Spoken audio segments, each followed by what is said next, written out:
Hello বন্ধুরা, good morning. কেমন আছো তোমরা সবাই? আমি আজকে তোমাদের বকের মাংসের রেসিপি করে দেখাবো। তো তোমাদের যদি ভিডিওটা ভালো লাগে তাহলে অবশ্যই চ্যানেলটা সাবস্ক্রাইব করো আর একটা লাইক করো।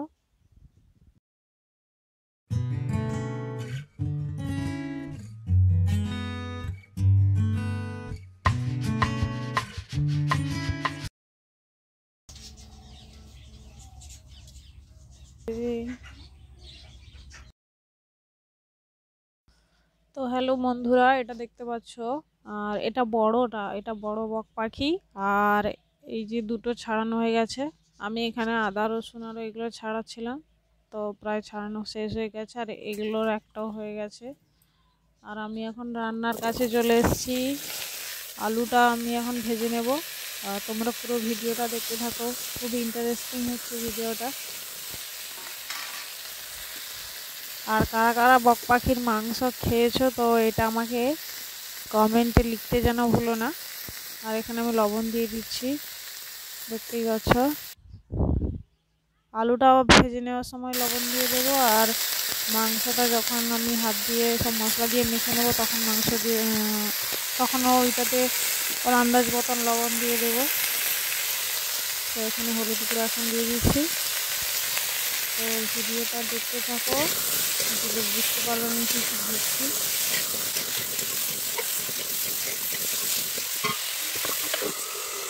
তো এখানে দেখো মাংস কাটা কমপ্লিট হয়ে গেছে, আর মাংসগুলো দেখতে পাচ্ছ একদম লাল লাল। আর আলু আমার এখানে প্রায় ভাজা হয়ে এসছে। তো আমি সব কিছু মশলা রেডি করার পরে আমি তোমাদের আবার ভিডিওতে ফিরে এসেছি। দেখো এখানে মাংস কাটা কমপ্লিট হয়ে গেছে, আর মাংসগুলো পুরো লাল লাল। মশলা দিচ্ছি এখন, পেঁয়াজ কুচি, আদা বাটা, আর হলুদ গুঁড়ো, তেল আর লবণ।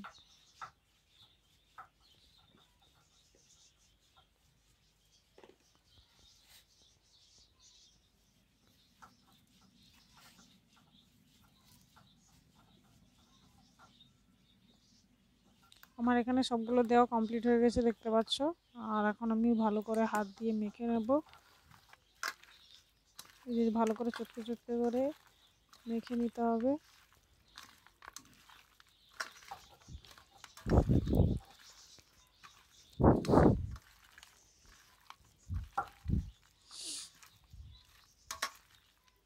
মাংসগুলো আমি ভালো করে মেখে নিচ্ছি।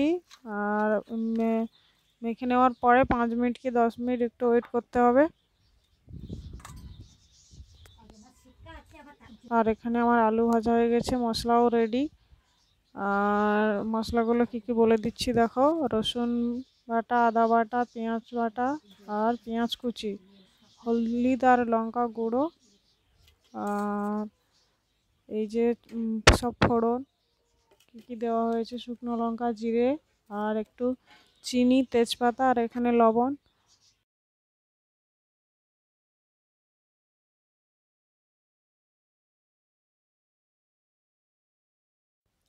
এই যে তেলটা গরম হয়ে গেছে, আর এখন আমি চিনি দিয়ে দিয়েছি।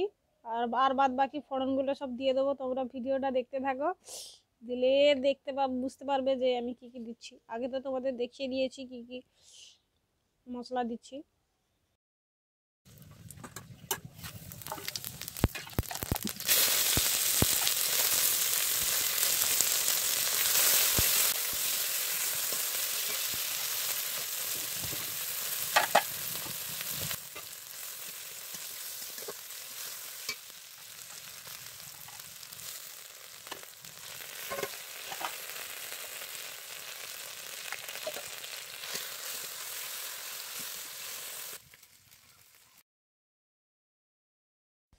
এই যে এখানে হলদি আর লঙ্কাটা একসঙ্গে জল দিয়ে মিশিয়ে নিয়েছি, দিয়ে কড়াইতে দিয়ে দিয়েছি।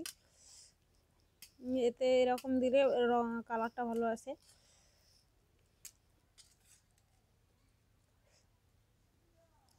তো ভালোভাবে কষানো হয়ে গেলে আর যে আলুটা ভেজে রেখেছি, আলু আর মাংসটা একসঙ্গে দিয়ে দেবো।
দেখো কষানো প্রায় কমপ্লিট হয়ে এসছে।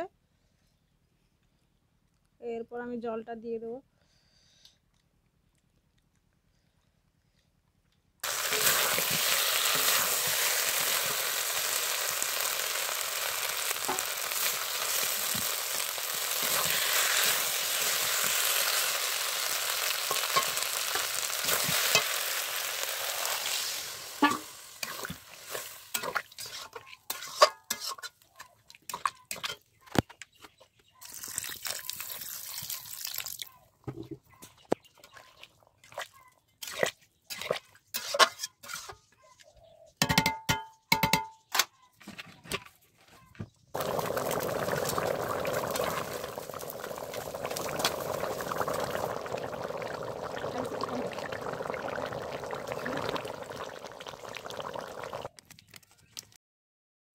দেখো মাংস হয়ে গেছে, আর আমি এখন বেলাতে ঢেলে নিয়েছি।